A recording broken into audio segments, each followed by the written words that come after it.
नमस्कार साथियों, देखिए राजस्थान रोजगार समाचार में आप सभी का स्वागत है। सबसे पहले अपन बात करते हैं आपकी चतुर्थ श्रेणी कर्मचारी सीधी भर्ती परीक्षा 2024 में अंतिम रूप से चयनित जो भी अभ्यर्थी हैं, जिसमें शिक्षा विभाग के 19,395 चतुर्थ श्रेणी कार्मिकों को काउंसलिंग से मिलेगी पोस्टिंग।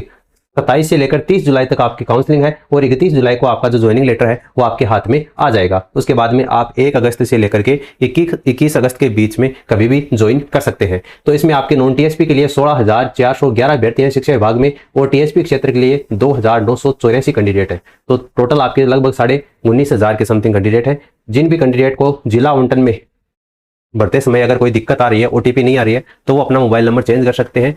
अभ्यर्थी को माध्यमिक शिक्षा निदेशालय की जो निर्धारित ईमेल आईडी है, जो हमने आपको हमारे टेलीग्राम चैनल पर बता दिया था, ठीक है। कोई अपडेट आता है तो आपको हमारे इस टेलीग्राम चैनल पर मिल जाएगा। तो इस टेलीग्राम चैनल को आप ज्वाइन कर लीजिए। इसको ज्वाइन करने की लिंक आपको नीचे कमेंट सेक्शन में दे रखी है। यहाँ पर आपको ईमेल आईडी पर आवेदन पत्र और जो स्व हस्ताक्षरित आधार कार्ड है उसकी फोटो खींचकर भेजनी है और 10-15 मिनट के अंतर्गत आपको वेरिफिकेशन ईमेल आ जाएगा और आप जो अपडेट करवाना चाहते हैं मोबाइल नंबर, वो अपडेट हो जाएंगे। इसके अलावा हाईकोर्ट चतुर्थ श्रेणी भर्ती का रास्ता है वो अब साफ होता हुआ दिखाई दे रहा है, लेकिन मुझे नहीं लगता इतनी आसानी से साफ होगा, क्योंकि 2017 से लेकर के 2017-18 से लेकर के आज देखिए 2026 आ गया और आज तक ये भर्ती है वो अभी तक पूरी नहीं हो पाई है। इन 8-9 सालों के अंतर्गत कई बार अभ्यर्थियों से फॉर्म भरवा लिए गए, फॉर्म फीस है वो ले ली गई और बाद में एग्जाम है वो रद्द कर दी जाती है।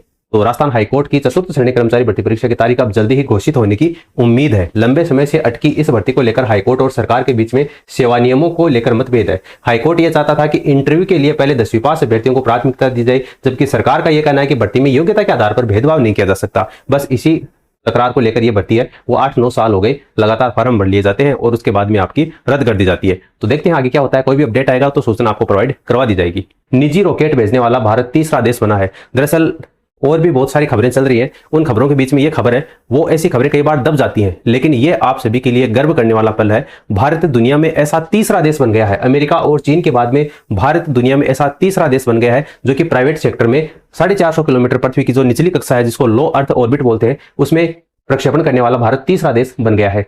कंपनी का नाम आपको एग्जाम में पूछा जा सकता है। कंपनी का नाम क्या है? स्काई रूट, ठीक है। और रॉकेट कौन सा है? विक्रम फर्स्ट।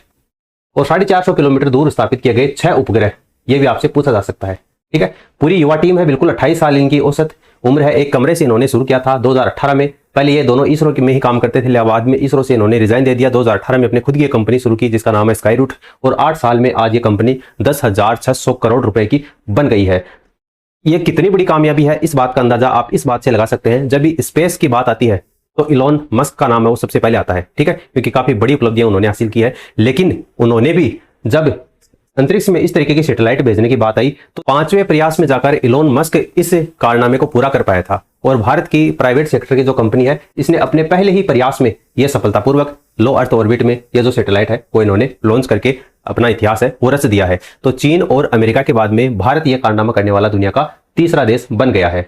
जो रीनीट एग्जाम का आयोजन करवाया गया है उसमें क्या हुआ है कि जैसे ही आपकी आंसर की जारी हुई उससे 3 से 4 घंटे के भीतर आपका रिजल्ट वो जारी कर दिया गया पहले तो, है ना, क्योंकि अमूमन देखा गया है कि जो आंसर की जारी होती है कम से कम 5-7 दिन का समय मिलता है, उसके बाद में रिजल्ट जारी होता है।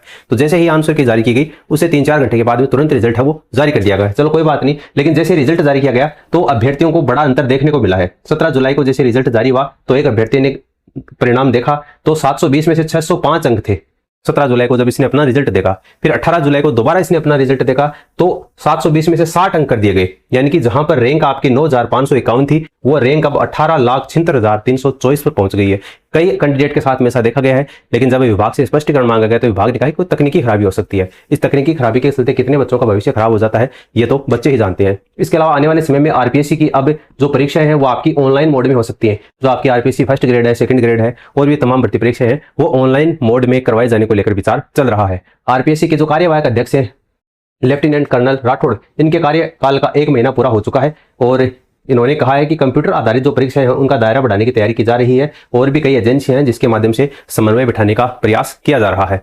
इसके अलावा आपको बता दूं कि सेकंड ग्रेड भर्ती परीक्षा है वो उसका आखिरी दिन पंजाबी सहित 3 भाषाओं की परीक्षा पूरी हो चुकी है, यानी कि 12 जुलाई से लेकर 18 जुलाई तक चलने वाली जो आरपीएससी सेकंड ग्रेड की परीक्षा है वो अब संपन्न हो चुकी है। हालांकि इतने दिन इस भर्ती परीक्षा का आयोजन करवाने का कोई सेंस बनता नहीं है, क्योंकि ना तो इतने कोई कैंडिडेट थे, लेकिन फिर भी सरकार की नाकामी है जिसके चलते आप देख सकते हैं यहाँ पर 12 से लेकर 18 तारीख तक जो एग्जाम है उसका आयोजन करवाया गया है। आरपीएससी यहाँ पर आप देख पाएंगे दिव्यांग अभ्यर्थियों की पात्रता मेडिकल बोर्ड तय करेगा। 7 संभागीय मुख्यालयों पर बनेंगे मेडिकल वेरिफिकेशन बोर्ड और वहीं पर आपका जो फिजिकली हैंडीकैप कैंडिडेट हैं उनका वेरिफिकेशन हो पाएगा, जिससे जो भर्ती प्रक्रिया है उनको भी गति मिलेगी। क्योंकि हर बार क्या होता है, हर भर्ती परीक्षा में जो फिजिकली हैंडीकैप कैंडिडेट है उनका दोबारा मेडिकल किया जाता है। तो अब संभागीय स्तर पर अगर उनका एक बार मेडिकल कर दिया जाएगा तो फिर भर्ती परीक्षा में बार बार मेडिकल करने की आवश्यकता नहीं पड़ेगी, जिसके कारण जो भर्ती प्रक्रिया है वो भी सुचारू रूप से संपन्न हो पाएंगी। इसके अलावा आप यहाँ पर देख पाएंगे डूंगर कॉलेज में 20 से शुरू होंगी जर्मन भाषा की कक्षाएं।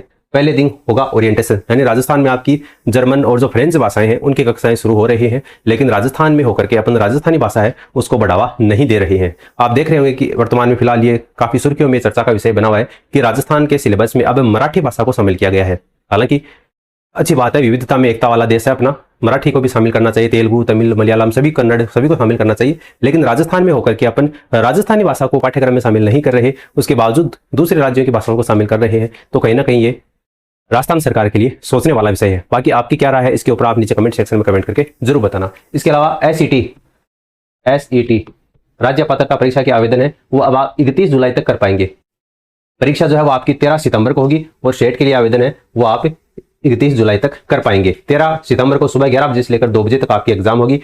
इसमें देखिए आवेदन ना करने के पीछे सबसे बड़ा कारण आप ये देख सकते हैं, आवेदन शुल्क जो है वो सामान्य और ओबीसी की क्रीमिलियर कैटेगरी है उनके लिए 1500 रुपए एप्लीकेशन फीस रखी गई है, जबकि ओबीसी नॉन क्रीमिलियर और आर्थिक रूप से कमजोर वर्ग के लिए 1200 रुपए फीस वो रखी गई है, जबकि अन्य कैटेगरियों के लिए 750 रुपए निर्धारित की गई है। तो कहीं ना कहीं एक ये फैक्टर भी काम करता है, भाई 1500 रुपए, उसके बाद में मित्र भरने वाला 150 रुपए ले लेता है, तो इस फॉर्म को भरने में कम से कम 1700 रुपए आपके खर्च होते हैं। तो अभ्यर्थी एक बार फॉर्म भरने से पहले सोचता है कि 1700 रुपए मेरे खर्च हो रहे हैं, उसके बाद में परीक्षा देने के लिए जाऊंगा, क्योंकि मैं सीकर वाले बच्चे हैं उनको जयपुर जाना पड़ता है, जयपुर वाले हैं उनको गंगानगर टैग देते हैं, तो एक परीक्षा को लेकर के 3000 रुपए का खर्चा तो फॉर्म भरने और परीक्षा देने में खर्च हो जाता है, तैयारी में तो अलग से है।